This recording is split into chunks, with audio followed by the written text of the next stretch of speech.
Duyduğunuz zilin sesini yemek okulu başlıyor. Bugün sizden çok istek alan bir tane tarif, künefe yapacağız. Burada Diren var, Diren Antakyalı. Bir Antakyalı uzun çarşıda çocukluğundan beri künefe yiyen birine bakalım bu künefeyi beğendirebilecek miyiz? İddialıyız. Tamam. Künefenin malzemeleri neler Refika diye sorarsanız gayet basit. Kadayıf var.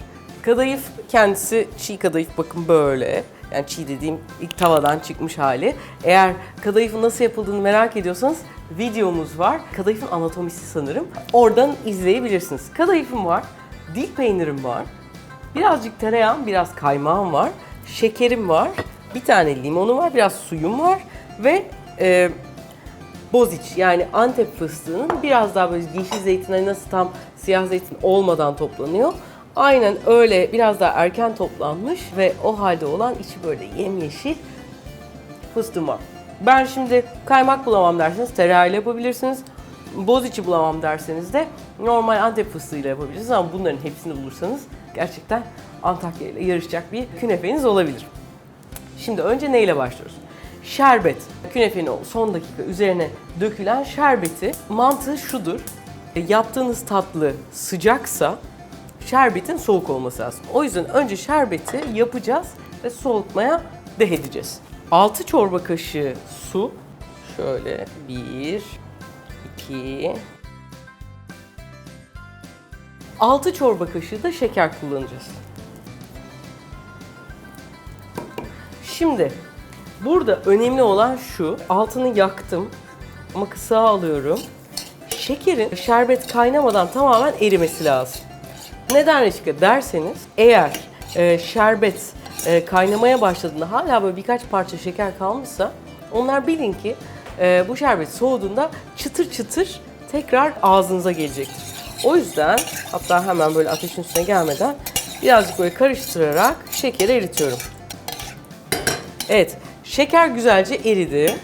Bu şimdi birazdan kaynamaya başlayacak.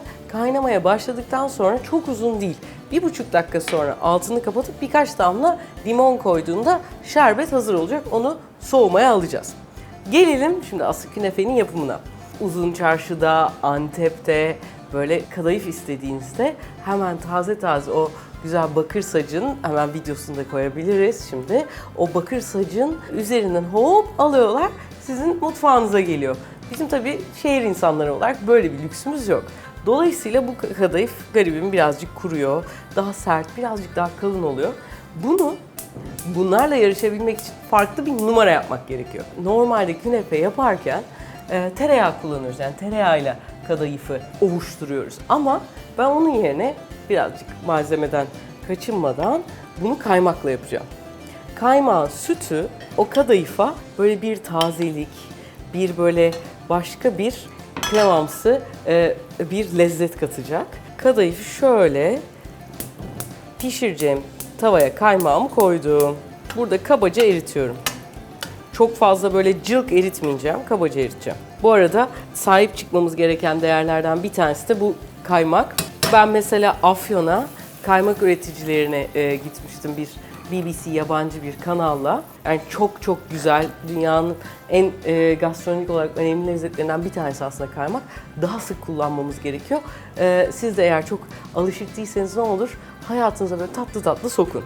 Şimdi burada 150 gram, yani böyle sıkıştırdığınızda bir torbada şöyle avuçlarınızı böyle dolduracak kadar kadayıfım var. Bunu ne yapacağız? Önce böyle elimle çekerek minik minik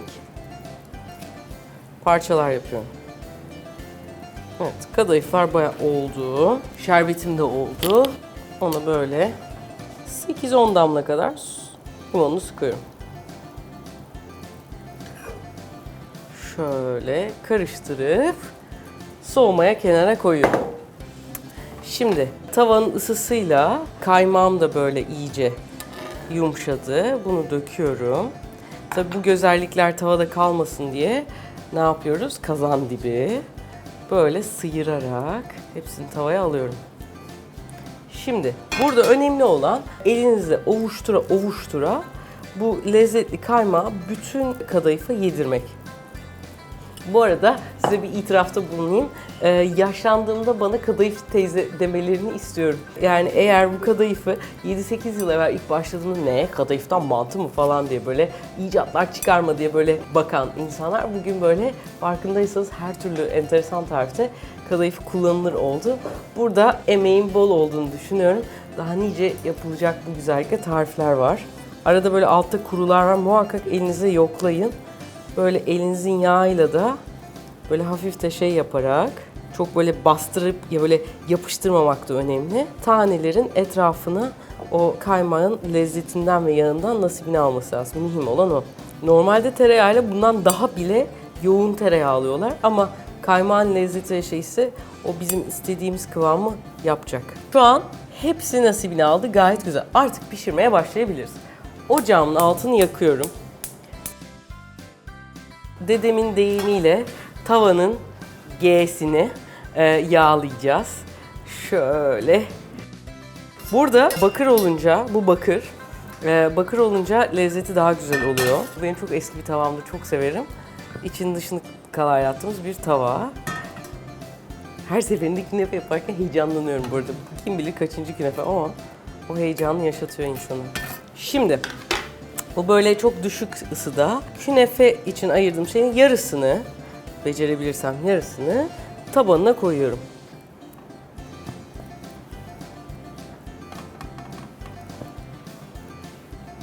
Mümkünse olabildiğince eşit gibi birazcık da sıkıştırarak şöyle tahta şeyi de kullanacağım. Tabii daha yağlı onunla daha çok da sıkışıyor. Ama o ben hafif çıtırtı hava içinden geçsin onu da seviyorum. Şimdi bunun içerisinde normalde böyle onun güzel künefe peyniri var ama şehirde bulmak kolay değil. Dil peynirini buna en yakın daha az tuzlu bir de uzayan bir peynir olduğu için dil peyniri kullanıyorum. Kolot, kaşar cinsi peynirlerde olur ama onlar daha sarılar ve biraz daha az sütlüler. Halbuki bunda böyle daha taze, daha sütlü peynir tadı daha çok yakışıyor. Ama hani evde yoksa onlarla da yapabilirsiniz. Aklınızda olsun. 80 gram yani böyle bir boğumun birazcık daha azı peyniri koymuşum. Kalanı üstüne yerleştiriyorum. Ben bir de bazen bunun arasına pestil koyuyorum böyle. O da acayip bir enteresan oluyor. O pestil de eriyor. O da bayağı lezzetli olabiliyor. Şimdi önce koyduk. Böyle dağınık ya. Bunu yine bu tahta bıçağım var. Spatula da olur. Böyle elinizle de bastırarak şekillendirin. Peynirler dışına çıkarsa yapışır. O yüzden peynirin gözükmemesi lazım. O önemli. Artık elimle çok bir işlem kalmadı. Ellerimi yıkayabilirim. Şimdi o bir taraftan tatlı tatlı en kısık ateşte ki yine uzun çarşıda böyle odun ateşinde böyle tatlı tatlı pişer çevire çevire. O sırada o pişerken bir de üzerindeki fıstıklar var. İsterseniz böyle toz fıstık da bulabilirsiniz. Ama taze çekilmiş karabiber fark ediyor. Ben de son dakika 2 avuç Antep fıstığını boz içi bıçağımla böyle çat çat çat kesmeyi seviyorum. Ve hafif iri kalsın daha çok hoşuma gidiyor.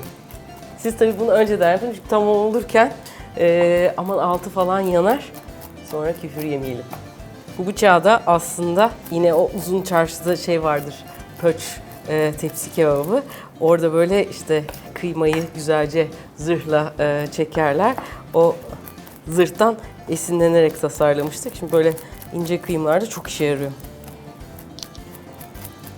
Şimdi gelelim künefeye. Şimdi şöyle bir altına çok tipini bozmadan bakın. Burası fena değil. İşte burası biraz daha istiyor gibi. Biraz daha bekletiyorum ve ateşin o tarafına doğru güzelce tekrardan da bastırıyorum.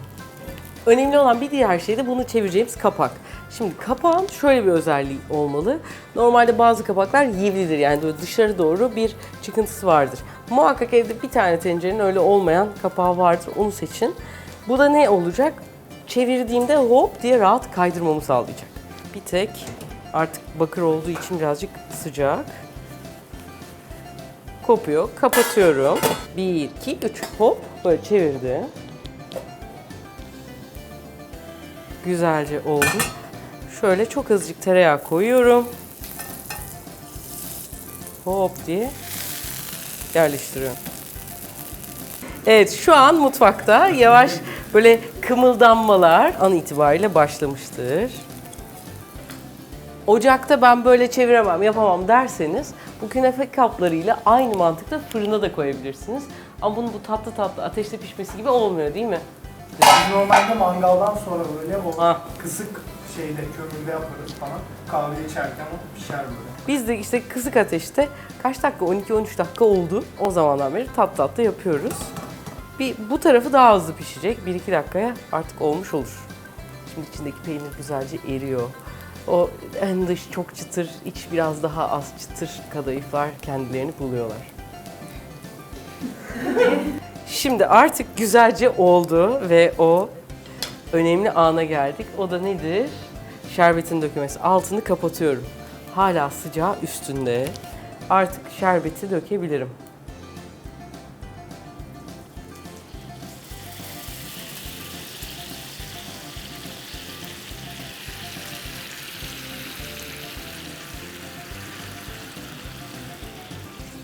Burada yavaş yavaş çektikçe kalanını ekleyeceğim. Şerbetim iyice soğudu bu arada. Şimdi şu an ilk başta baktığınızda böyle etrafı böyle sulu gibi gelebilir. Ama 1-1,5 dakika diye o hepsini içine çekecek. Ondan sonra da afiyetle yiyebileceğiz. Tiplere bak ya. Yam ekmek bulaşık. Künefenin son 1 dakikası, sonra ekiple beraber bilet keseceğim ve hep beraber yiyeceğiz. Umarım videoyu beğenmişsinizdir. Beğendiyseniz kanalımıza abone olmayı unutmayın. Ayrıca beğen tuşuna da basmayı unutmayın. Bunların hepsi sizin bize yaptığınız destek olarak bize geri dönüyor. Kendinize iyi bakın. Görüşmek üzere.